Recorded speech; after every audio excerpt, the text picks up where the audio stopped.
Shunday chopaqon sahoba edi bu kishi. Juda ham tez yugurardilar. Juda ham tez yugurardilar. Hattoki dedilar, yugurib chopib ketayotgan otga yetib olar ekan. Sahobalar ichida bunaqangi tez yuguradigan yo'q ekan. Islomga kelishligini qarang. Bir bo'ri bir kambag'alni qo'yini olib ketdi. Qaysidir Xuftonda sahobalar hayotida buni aytgan edik. Qo'yni tishlab olib ketdi bir bo'ri.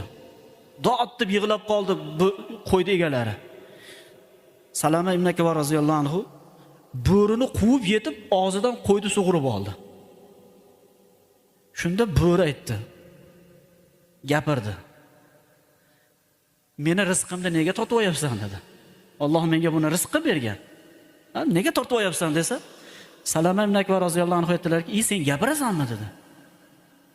Nega ajablanasan? Bo'rini gapirishligiga sen nega ajablanyapsan? Bundan ham ajabliroq narsa turibdi-ku, bor ana Madinaga borgin, shaharga borgin. Muhammad degan bir odam islomga odamlarni chaqiryapti, da'vat qilyapti. Buni da'vati menikidan ko'ra ajabliroq. Salama ibn Akbar roziyallohu anhu shu bo'rini nasihati bilan Madina shahriga kirdilar. Payg'ambarimiz alayhissalatu vasallamni oldilariga bordilar va islomni qabul qildilar. Nasihatni ko'ring qaysi tomondan qilyapti.